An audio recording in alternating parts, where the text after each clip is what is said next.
Hi there and welcome to this video where I'm here to introduce to you my second fabric collection, which I have called Flax and Fibres, which has been created in collaboration with Craft Cotton Company. You'll remember that last year I brought out my first ever collection, which was called Meditations on Japan. You can just see it down the side of the screen here, just peeping through, but I will insert some photos just to remind you about that collection. But like I say, very soon in February, my latest fabric will be emerging on shop shelves up and down the UK. I'm here today to talk to you a little bit about that range and where my inspiration came from. So if that sounds of interest to you, do stay tuned. So let me tell you about my love and fascination with yarn. I don't know where it came from, I've got no idea. If you read my book, Birds and Kaleidoscope, you'll recall in that I do talk about knitting being part of a very early childhood memory, sitting on the sofa with my mum and my next door neighbour, Susie, learning how to knit. So it's always been something in me that I just love to do. And more recently, I'm just absolutely thrilled and delighted that I now teach this.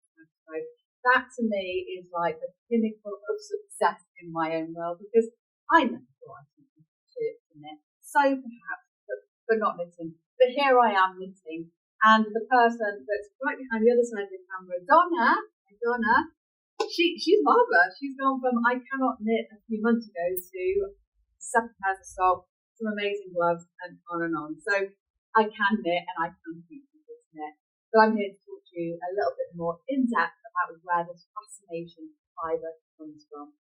Oh, she's moved. This is Hannah, everybody. She wants to say hi, apparently. Hannah is nearly 8 months old and she is apple of my eye, I'm afraid, right now. I love her. Anyway, this video isn't for you. I'm talking to these people. So come on, off you go. Thank you.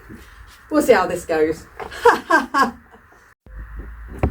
So in order to get some of these thoughts and ideas down, I did something wildly outrageous for me. And I decided to sign up to the Knitting and Spinning Guild in Lincolnshire. Bit of a trek for me to get to, but I thought I'll go along and I'm going to immerse myself within people who handle fibre in many different ways. And I went along and I felt like a proper fish out of water, I've got to be honest. But it was great, and I spent a day with these ladies, and there was a couple of chaps there, and they were doing all sorts of things, from weaving, they were setting up frames, they were spinning. But even the fact that when they were spinning, they were using different types of machines, some really old antique wheels through to more modern day wheels. And there was so much to learn, and they had so much to share. I just found it absolutely amazing. I was talking to ladies about the knitting they were doing and the stitching, and they really want to show you, and they want to show you close up to really get in and see the detail. They were using different types of needles, talking about the strengths and the weaknesses of each. And I heard brands such as Andy's that I'd never come across before. So it was all so much to learn on top of what I had already gone in with the aim of learning. It was a hive of information. There was a lady there, she was talking about the weaving, the dyeing that she does at home. So she gets in her natural fibres, and then she's taking it through the process already, where it's all been spun already. She's already got hanks, but now she's going to take it through the process of dyeing, and it was that really interested me, and it's that where my artwork begins. So in my artwork, I started painting the obvious, which was cones.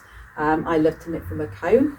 And then, like I say, the lady I was talking to, Alison, she was talking to me about how she dyes. And she told me there's so many natural things in our garden that if we look close enough, we can take, and they can be used as dyeing agents. So she told me about wells, madder, goldenrod, elderberry, indigo fira, sumac, dandelion, blueberry, sumac, lichen, calendula. And it's just, on it goes, it's amazing. So I started drawing some of them. And some of them are in pencil, some are in pastel, some are just simple line works. And they all just started creating a bit of a ball for me. I came back to the hub here and I started to think about the colours that might become my palette. And as I sat in my room, I looked across the right hand side of my room, and in one of my wooden pots I had, I think it was 5 or 6 cottons all sat there, and I thought, that's it. It's naturally found itself, it was already there. And these were my colours. So I did nothing more than pick up paint and very loosely, very messily put it down on paper. And I felt like, yeah, this is right, I'm liking this. So then I merged the colours into one big blended page so that I knew that I felt comfortable with how they would all work and marry together.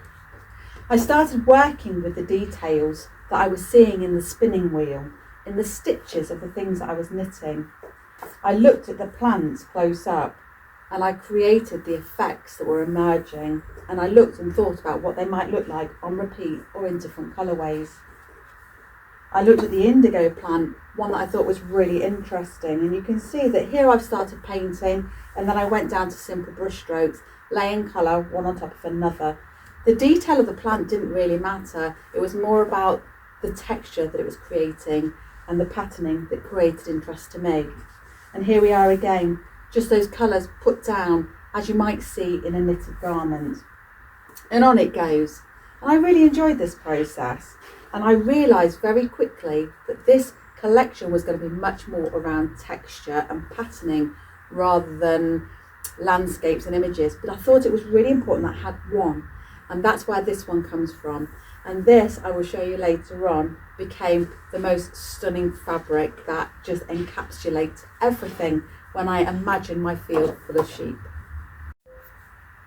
From the artwork, the raw artwork in the book, I then developed a mood board, and that allowed me to think more widely about imagery, textures, prints that I imagined worldwide. And using those two sources of information, I was then able to start really thinking and honing down where I imagine this collection to go.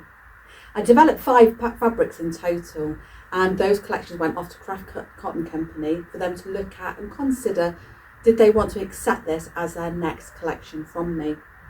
I was delighted. They got in touch and said, do you know what, we want more. This is a good collection, it's a solid collection, and we'd like to see 3 more fabrics put into the collection. So we can split it out into 2 fat quarter packs, each with 4 in them. So off I went and I set out to achieve 3 more, which was very easy to do really, because there were so many ideas there. Because of course we create lots of ideas, but some of them, they simply have to be shelved, just like I did with my meditations on Japan. But I hope one day in some way I can bring them back and do something different or unique with them.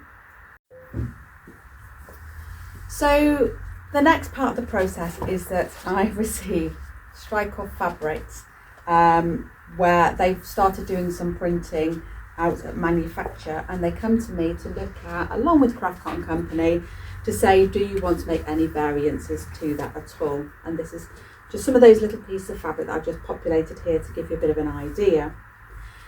When that process is complete, I then get what's called strike-offs, which is longer length piece of fabric that I can really start to see what a fabric might look like on repeat.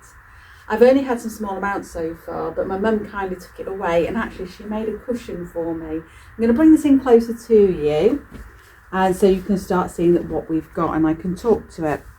We've got the landscape fabric here. Imagine this is a window that we're now looking through. We've got our landscape fabrics here with all those beautiful colours, and we've got our little sheep. Absolutely love it. We've got the stockinette stitch that we create most commonly when we knit, and we've got that in 2 colours. We've got our balls of yarn, our end product, with those really lovely ball bands that we get on it as well. We've got a garter stitch in this lovely mustard colour. We've got a beautiful tartan. And if I turn it over so we can see in bigger print, we've got that beautiful colourway of the landscape again, with the basket weave that we can create through knitting and crochet. Can't forget the crochet, it's very important. I heard that a lot. And again, here we've got our stockinette. So it's an 8-piece collection, like I say. Flax and Fibres. It's going to be on the shelves very soon. You can buy it now as a pre-order within my store, and you can buy by the half-metre length, or you can buy fat quarter bundles.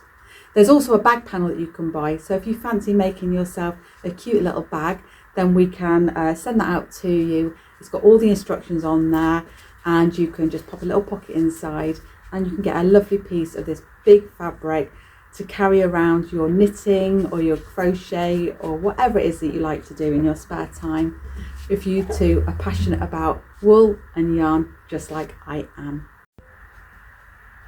Thank you for tuning in today and watching this video. If you are interested in knowing a little bit more about some of the things that I talked about, then do head over to the website www.stitchedwith So pretty, so mindful.co.uk. The book that I mentioned, Hummingbirds and Kaleidoscopes, it is available to buy now from Amazon as a digital download or as a hard print paper print copy. The fabric, like I say, it is available to order by the half metre or meterage, and you can buy it as fat quarter bundles as well, or the bag panel, all available on my web store now. I hope you've enjoyed this video and you enjoy this collection just as much as I created it, and you, like me, are excited to know where collection 3 possibly could end up. Thank you. Bye.